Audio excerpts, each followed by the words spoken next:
Hey guys, excuse the state of me, but I just wanted to come on here before the video starts to say, yes, this is the exact same video that I posted Tuesday, but I had to take that down because, so randomly, basically, randomly yesterday, or like the middle of Wednesday, the video started to get loads of views, and they were views of like 1 second or like 3 seconds. So I started to see like my average view duration go down. I was like, that's weird. I was like, God, people must be really bored of my video. And then it was like external link views was like 30,000. Normally it's like 500. So I was like, something's not right. I was like, something is going wrong. Then like my view percentage of female to male went to like 50% male, and normally it's 0.6% male. So I was just so confused. I was like, what the hell is going on? This morning, I looked, and because I titled my video Girl Talk with 3 X's, me being naive, stupid, silly little Daisy, hadn't really thought of what like XXX like could mean, and my video had ended up on a website.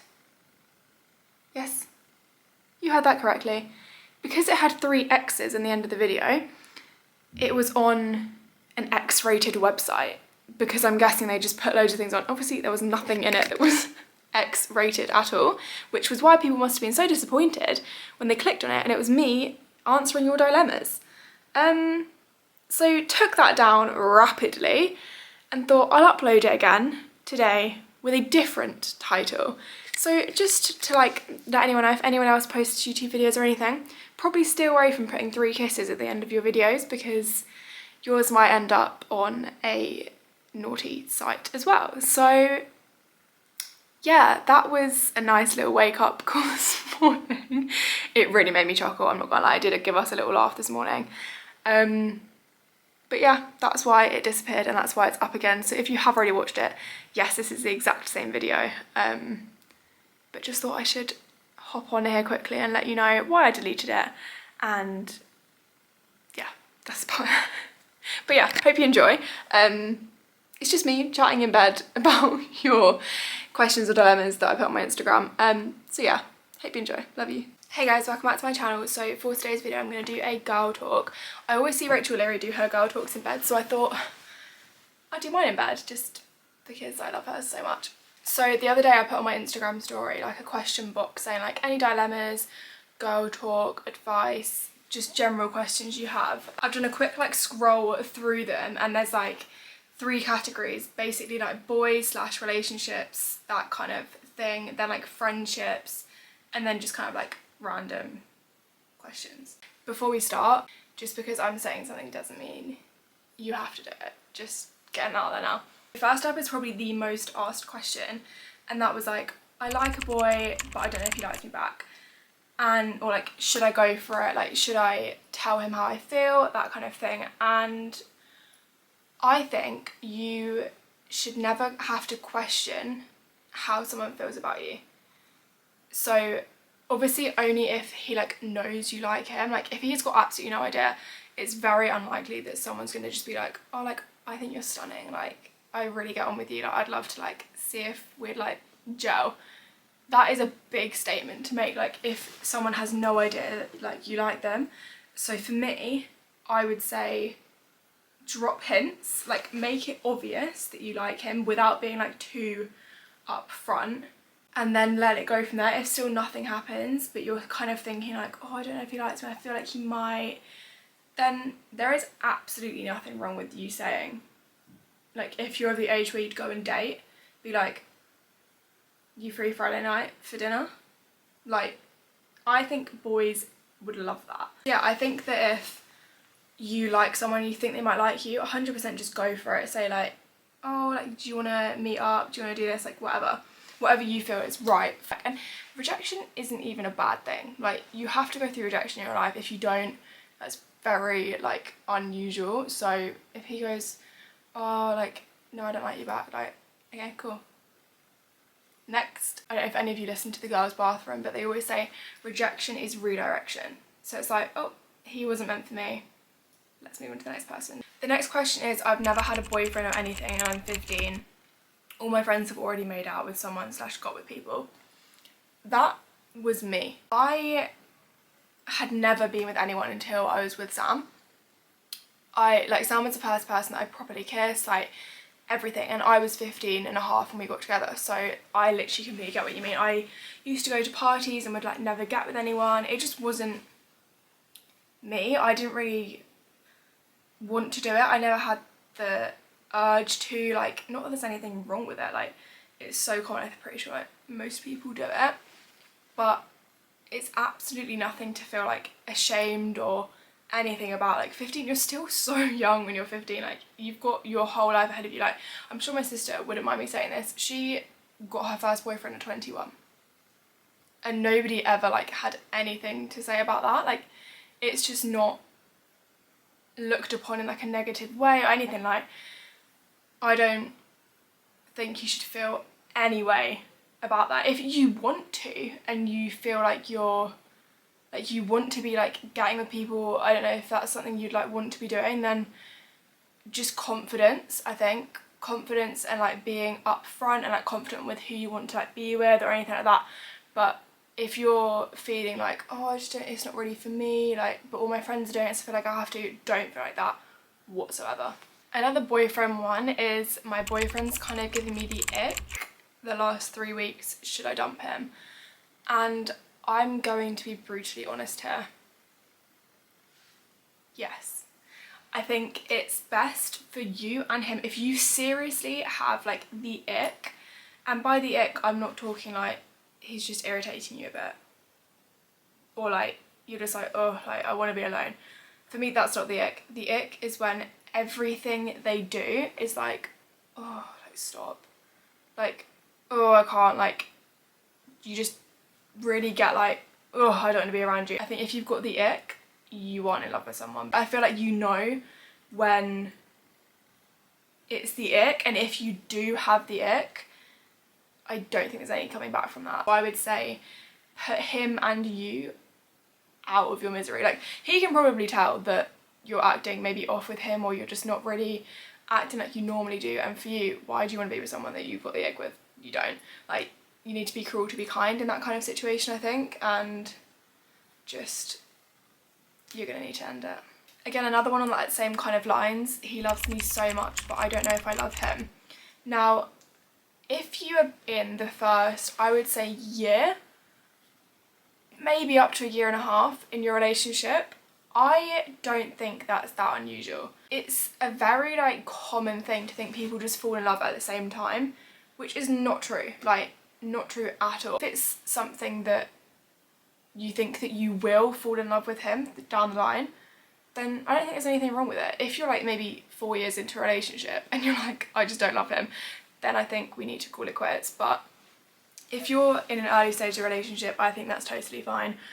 It's just where you are in the relationship and like where you see it going. If you don't ever see yourself falling in love with him, then just, again, put both of you out of your misery. So the last kind of boy related one is, what to do if I'm in a toxic relationship but I love the person. The one thing I will say is I have never been in a toxic relationship, so I can't fully relate to how you're feeling or anything, but from an outsider's perspective, you need to get out the relationship. Obviously, I don't know what your situation is in terms of what the toxic relationship like involves, but you need to talk to people about it. You need to make sure people are aware of what you're going through, and if you can and it's safe to, you need to leave. You need to get out of this person's life. You need to completely distance yourself from them.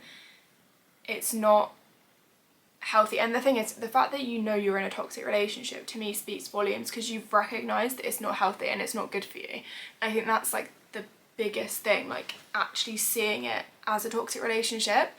So I think your next step would, you have to get out of it, and it might not be as easy as that, and I completely understand that, but even just taking small steps to get out of that. If you've maybe lost contact with your friends, because I know that's quite a common one when people are in toxic relationships, like maybe try and reach out, just like go out for dinner, like go to the cinema with friends, so you know you've got a support system there when you do eventually leave, because it doesn't have to be tomorrow, it doesn't have to be like next week. If you aren't ready to, then that's fine, as long as you're not compromising like your safety. I think be okay in yourself, so when you leave you're not distraught, but a bit like you need to leave. 100% you need to leave. Okay, so moving on to friendship questions. The first one is feeling like everyone has a friend group and I don't. I have friends but not besties. And that was literally me my whole time at school. I always kind of felt like the outsider in the group.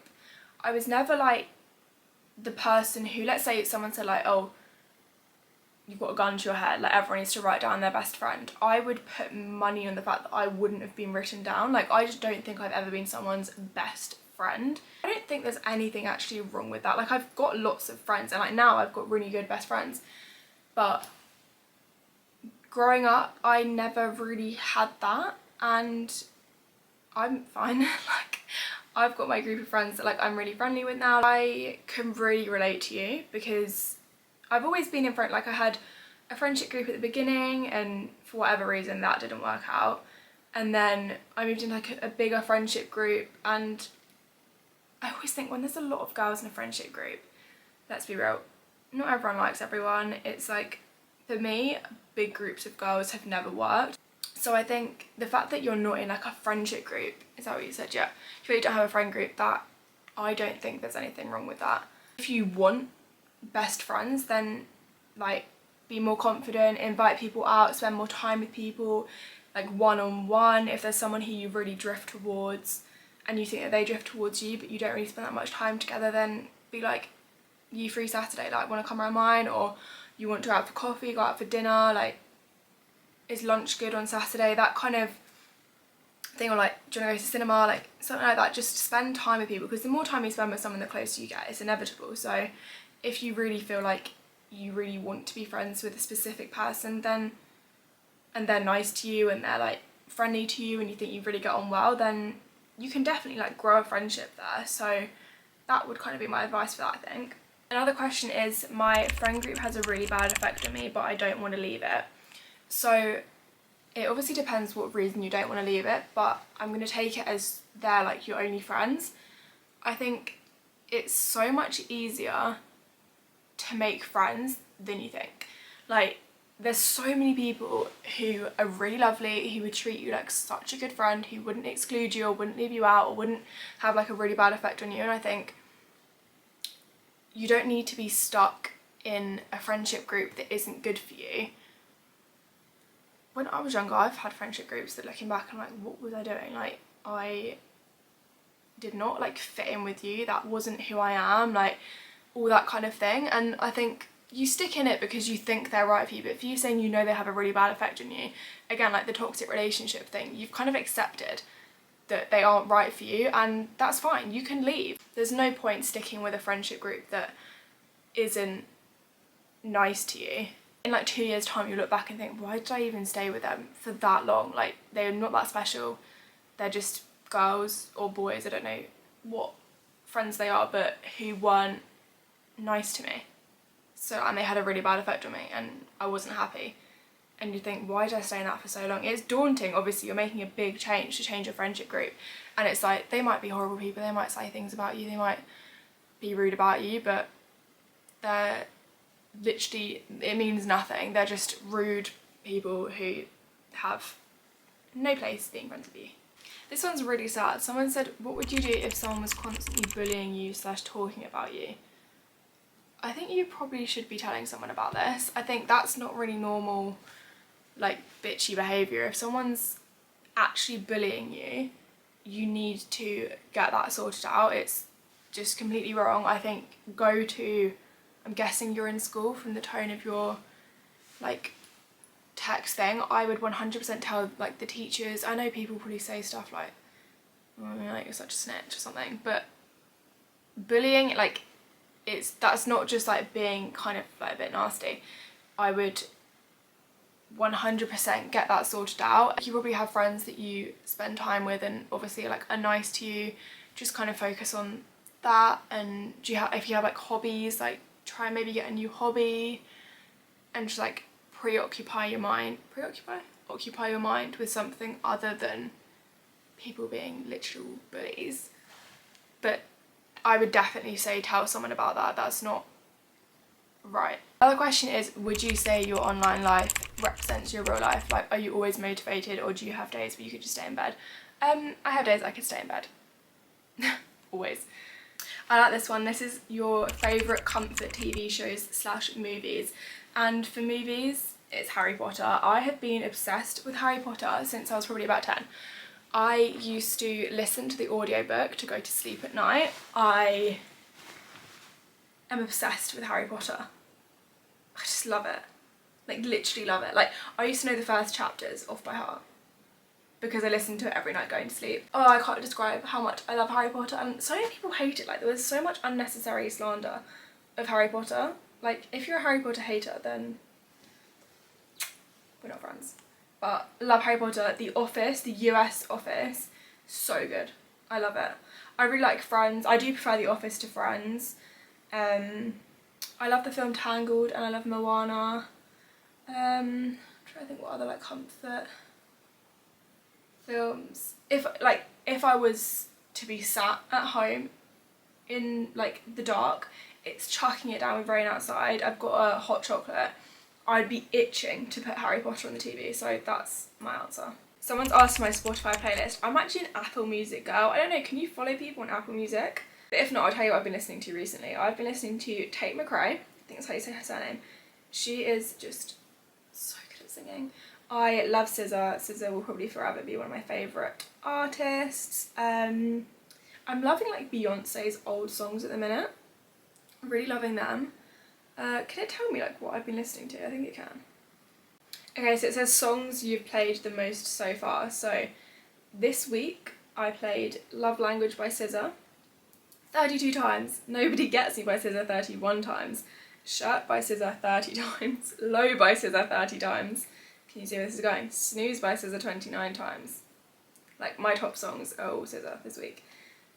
Oh wait, I think you can follow me on Apple Music. If you're an Apple Music user, I'm just called @DaisyHarriet, and my thing is, my profile picture is my profile picture for everything else, so you'll be able to notice me. Oh, I get this so many times on TikTok as well. People saying, what is my skincare routine? And I'm just going to say it right now. I know probably all of you who watch my YouTube know I don't have a skincare routine. And I posted a video and everyone was like, oh, like, not everyone. One person said it and it got like 5 likes, but it wound me up. Saying like, oh, she obviously has one, she's just trying to gatekeep. Like, no. You guys know by now, if I've got something, I'm telling you what it is, or I'm telling you how I'm doing it. And for me, I have always had good skin. I can probably count on 2 hands the amount of spots I've had in my life, touch wood. But I just have such naturally clear skin. I don't do anything. Like, I sometimes use this Ordinary niacinamide, I think it's called, if I've got like a spot coming or like a red mark coming, because in my head it does something. So that's maybe something you want to try out. And then I have this night cream from Witch. I think it's called Witch. Like, it's a witch hazel night cream and it like reduces blemishes. So again, if I've got like a red mark, I'll use that, but maximum once a month I use that. That's why I'm not pretending that that's the reason that I've got clear skin, because I don't want to sell you a product. Like I replied to this girl, and I don't like replying to comments like that because it just winds me up, but I replied to her like, no, I'm not gatekeeping. Like, would you rather I just sold you a product like that's not going to do anything for your skin? Like, and I think people have such a negative opinion of people who do social media, like that you're lying or you're gatekeeping or you're trying to sell something. And for me, it's just like, I'm just being me, and now it's my job, like literally to be me. So I think if I'm ever saying something, please believe me, guys, because I am not going to gatekeep something or gatekeep a product or gatekeep this because I'm like, oh, I don't want other people to have clear skin because that means that my skin won't be clear anymore. Like, that's just not me. So yeah, I don't have a skincare routine, but those 2 products, I'll link them down below if you want to get them. But by no means have they given me the skin that I've got. I don't want to like lure you into like a trap. But yeah, I think that is it. I hope you guys enjoyed, and if you did, please like and subscribe, and I'll see you in my next video. Love you.